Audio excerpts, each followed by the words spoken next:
Assalamualaikum warahmatullahi wabarakatuh. Shalom, Om Swastiastu, Namo Buddhaya, Salam Kebajikan. Tabik pun, halo semuanya.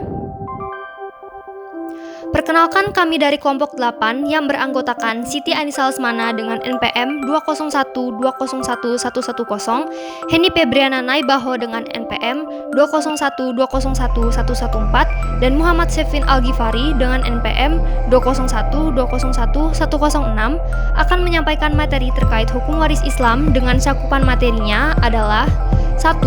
Hubungan hukum kewarisan dengan hukum keluarga Islam. 2. Sistem kewarisan Islam di Indonesia. Dan 3. Asas hukum waris Islam.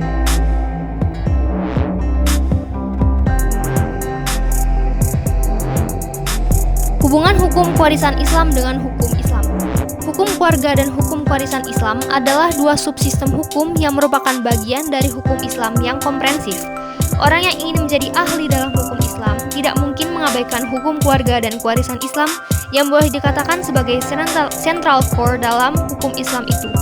Kedua macam subsistem hukum Islam itu secara langsung mengatur hak-hak individu agar terwujud suatu kehidupan masyarakat yang mapan, sejahtera, dan tentram.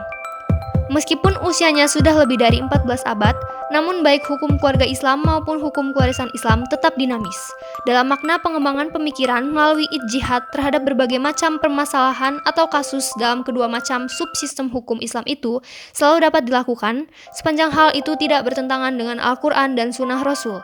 Misalnya, dalam hukum keluarga, Undang-Undang Nomor 1 Tahun 1974 mengakui eksistensi harta bersama dalam perkawinan yang tidak diatur baik dalam Al-Quran maupun melalui Sunnah Rasul.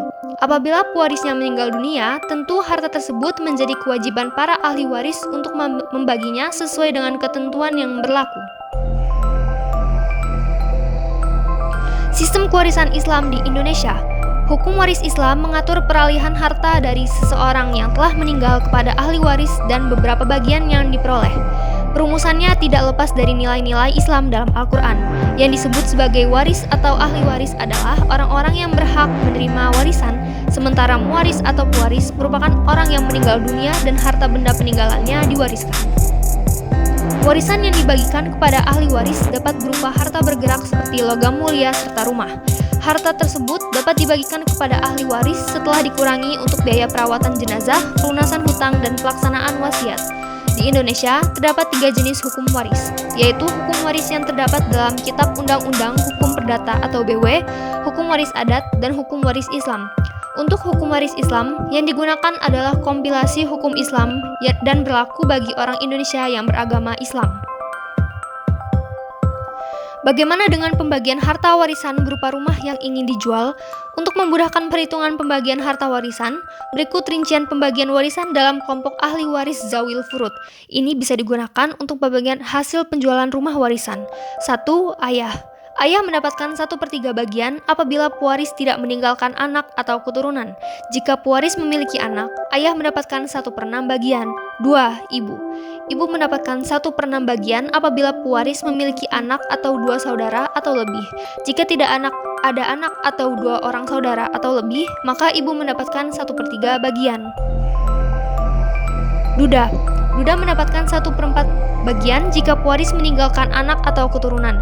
Namun, duda mendapatkan 1/2 bagian jika pewaris tidak meninggalkan anak atau keturunan.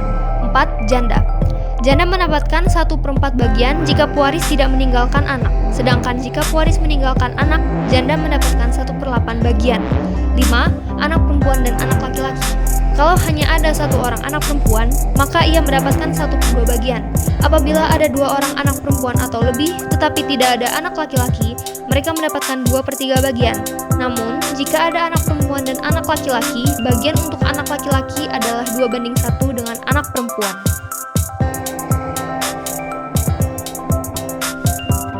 6. Saudara perempuan dan saudara laki-laki seibu. Jika pewaris wafat tanpa meninggalkan anak dan ayah, maka tiap-tiap saudara laki-laki dan saudara perempuan seibu mendapatkan 1/6 bagian. Jika saudaranya ada 2 orang atau lebih, mereka mendapatkan 1/3 bagian. 7. Saudara perempuan dan saudara laki-laki seayah. Jika pewaris wafat tanpa meninggalkan ayah atau anak, tetapi mempunyai satu saudara perempuan kandung atau seayah, maka ia mendapatkan 1/2 bagian. Jika ada 2 orang atau lebih saudara, perempuan kandung atau seayah, mereka mendapatkan 2/3 bagian. Selanjutnya, jika ada saudara perempuan dan saudara laki-laki kandung atau seayah, bagian dari saudara laki-laki adalah 2/1 dengan saudara perempuan. Asas-asas hukum warisan Islam. Dalam teks Al-Quran dan As-Sunnah, asas hukum warisan Islam tidak dijumpai, karena asas tersebut merupakan hasil daripada ijtihad para mujtahid atau ahli hukum Islam. Sehingga asas hukum warisan Islam ini beragam, seperti yang dikemukakan oleh Amir Syarifuddin. Ia mengemukakan ada 5 macam asas hukum warisan Islam, yaitu 1. Asas ijabri, 2. Asas bilateral, 3. Asas individual, 4. Asas keadilan berimbang, dan 5. Asas warisan semata akibat kematian. 1. Asas ijabri. Secara etimologi, kata ijabri mengandung arti paksaan, artinya melakukan sesuatu di luar kehendaknya sendiri. Hukum waris Islam berasaskan ijabri, maka pelaksanaan pembagian harta warisan mengandung arti paksaan kehendak pewaris sebagaimana hukum warisan perdata barat. Amir Syarifuddin mengelompokkan pengertian asas ijabri ke dalam beberapa segi, yaitu 1. Segi peralihan harta, 2. Segi jumlah harta, dan 3. Segi kepada siapa harta itu diberikan. 2. Asas individual. Asas ini mengatakan bahwa harta warisan dari pewaris yang telah diterima oleh ahli warisnya dapat dimiliki secara individual perorangan. Jadi, bagian-bagian setiap ahli waris tidak terikat dengan ahli waris lainnya. Tidak seperti dalam hukum adat, ada bagian yang bersifat tidak dapat dimiliki secara perorangan, tetapi dimiliki secara kelompok. Ketentuan mengenai asas individual ini ada dalam hukum warisan Islam terdapat dalam Al-Quran Surat An-Nisa ayat 7, yang pada intinya menyatakan bahwa setiap orang, baik laki-laki maupun perempuan, berhak menerima warisan dari orang tua atau kerabat terdekatnya. 3. Asas bilateral.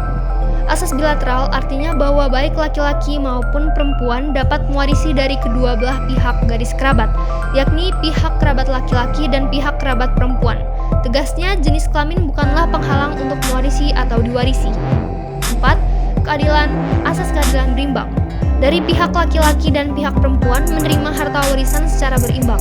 Artinya, dari garis pihak keturunan laki-laki dan garis keturunan pihak perempuan menerima harta warisan sesuai keseimbangan tanggung jawab dalam kehidupan rumah tangga.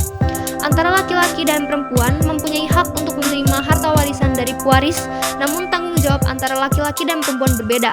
Laki-laki sebagai kepala rumah tangga bertanggung jawab atas nafkah keluarga, sedangkan perempuan bertanggung jawab sebagai ibu rumah tangga yang mengatur rumah tangga. Dengan demikian, Al-Quran menetapkan laki-laki mendapatkan 2 bagian, sedangkan perempuan 1 bagian dalam hal pembagian warisan. 5. Asas warisan semata akibat kematian. Hukum waris Islam hanya mengenal satu bentuk warisan, yaitu kewarisan akibat adanya kematian, yang di dalam KUH Perdata dikenal dengan istilah ab intestato, dan tidak mengenal kewarisan atas dasar wasiat yang dibuat pada saat pewaris masih hidup, sehingga tidak ada pembagian harta warisan selama pewaris masih hidup. Menurut Amir Syarifuddin, asas ini erat kaitannya dengan asas ijabri. Meskipun seseorang memiliki kebebasan atas hartanya, namun setelah meninggal dunia, kebebasan tersebut tidak ada lagi. Hal tersebut dapat dipahami bahwa harta dalam Islam mempunyai sifat amanah atau titipan. Artinya, manusia berhak mengatur, tetapi harus sesuai dengan ketetapan Allah Subhanahu wa Ta'ala.